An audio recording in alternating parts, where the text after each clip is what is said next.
যাকে বিয়ে করেছি কাজী ডেকে বিয়ে করেছি এবং সিগনেচার করেছি, সেই ছবি কিন্তু সেই দিয়েছে।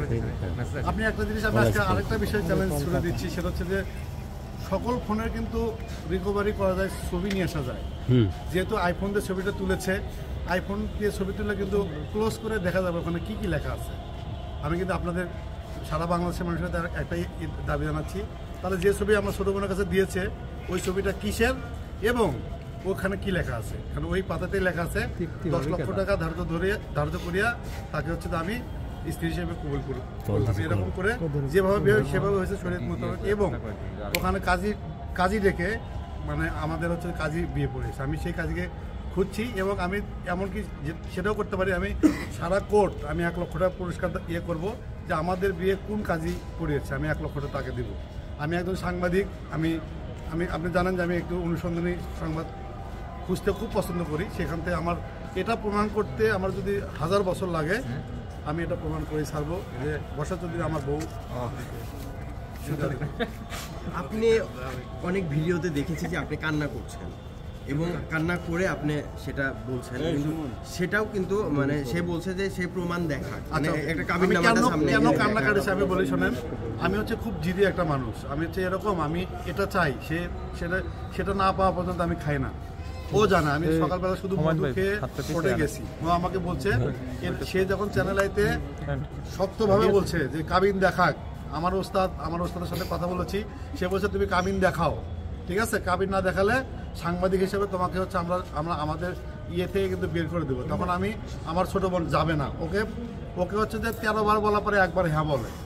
আর কেন জানেন, আবার তাকে বলতে হয় যে এই কাজটা যদি করিস 1000 টাকা পুরস্কার। আমি কিন্তু মাঝে মাঝে মাছ মাংস আমি খাওয়াই। গতকালকে আমি মাছ কিনে দিয়েছি, বোয়াল মাছ, শুধুমাত্র কোর্টে যাওয়ার জন্য। আমাদের মধ্যে আলাদা একটা ইয়ে আছে, আমরা ভাই বোন হলেও আমাদের মধ্যে হচ্ছে যে কিছু শর্ত আছে, এটা করতে হবে, এটার জন্য এটা করতে হবে। আমি বলছি আমি 1000 টাকা দেবো, তুই আমার সাথে যাবি। ও খুবই অসুস্থ, কারণ হচ্ছে ঘুমাতে পারে না, ঘুমানোর ওষুধ খাইছে। ও এটা নিয়ে খুবই ডিস্টার্ব। আমি তাকে হাত পা ধরে যখন বললাম যে তুই যদি না যাস, আমি হচ্ছে আমাকে তোর একটা মেয়ে, তুই জোরে কথা বলতে পারবি না। আমি কোনোদিন আমি এমনি আপনাদের সাথে মজা করি, আমি কিন্তু কখনো রেগে যাই না। এটা হচ্ছে আমি জাস্ট একটা ফান করি। তখন ওকে নিয়ে গেছি, নিয়ে যাওয়ার পরে আমি হচ্ছে হিডেন ক্যামেরা আমি রাখছি, হিডেন ক্যামেরা হচ্ছে অন করছি, যে সেই টেবিল, সেই হচ্ছে যেখানে আমি সিগনেচার করি, যে উপরে একটা ক্লোথ পাড়ানো, ওই পাশে যে টেবিল, এটা আমি নিচ্ছি। ও যা যা বলতেছে আমি হিডেন ক্যামেরা আগে থেকে অন করে রাখছি। আমি আবার একে ফেসবুক দেখাচ্ছি, দেখ না এই ছবিটা কেমন। আমি যখন তাকে ছবি দেখাচ্ছি তখন কিন্তু আমি ও পাশে যে আইনজীবী তার কিন্তু ছবি আমি নিচ্ছি। সে অনেক কথা কিন্তু আগে বলতে সব নিয়ে নিচ্ছে। তারপরে বলছে ভাইয়া আপনি একটা জীবন তো নষ্ট করতে পারেন না, বর্ষাচন্দ্র তিনি যে এখানে বিয়ে করাইছেন, এই যে আপনার হাত দেখুন, ওর হাত দিয়ে কিন্তু সে সরাচ্ছে, হাতের নখ আপনার সব কিছু মিলে যাচ্ছে, তাহলে একটা ছেলে মেয়ের জীবন কেন নষ্ট হয়েছে, এটা দেন প্রমাণ করেন।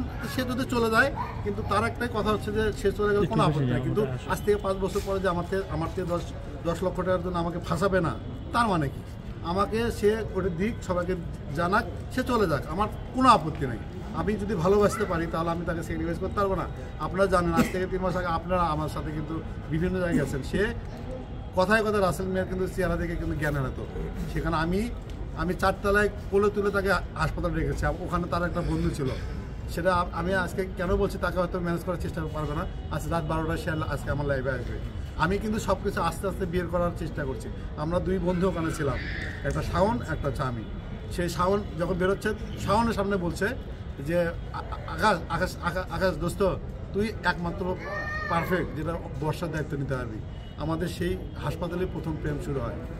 শুধু এটাই না, সে হুমায়ুন এখানে ছিল, সেই হাসপাতালে আমি তাকে প্রথম ভালোবেসে কিন্তু লিপ কিস করি, যেটা সত্য, যেটা বলতে সমস্যা কোথায়। সেখান থেকে এবং আমরা এক হাসপাতাল থেকে আমার বুকের মধ্যে এসে বলছি যে আমাকে রাস্তায় অনেক মারতো, তুই আমাকে মারবি না তো, একমাত্র তুই বেশি থাকার ভরসা, ঠিক আছে চল আমরা বিয়ে করি। আমি বলছি যে রাসেল মিয়া যদি ডিভোর্স না আমি কেন করবো, আমার ছোট বোন, আমি জানেন হসপিটাল থেকে তো আমাদের বাসায় আসে, তখন কি বাসা ভাড়া নেওয়ার জন্য আসছিল? হসপিটাল আমার বাসায় শাওন সহ 1 রাত ছিল। শাওন কি মিথ্যা বলবে? লাইভে আসবে। তখন উনি যে আমাদের বাসায় 2 মাস থাকলো, তাই না? এখন আপনাদের কাছে জানাইছে যে আমাদের বাসা ভাড়া নিয়েছে, হসপিটাল থেকে তো ডাইরেক্ট আমাদের বাসায় আসছে। তখন কি উনি আমার কাছে বাসা ভাড়ার জন্য এসেছিল? আমাদের বাসার দারোয়ান ছিল, আমাদের বাসার 3টা বেডরুম, আমি একটাতে থাকি, আমার ভাইয়া একটাতে থাকে, একটা আমার সামনে ভাড়া দিয়ে রাখছি।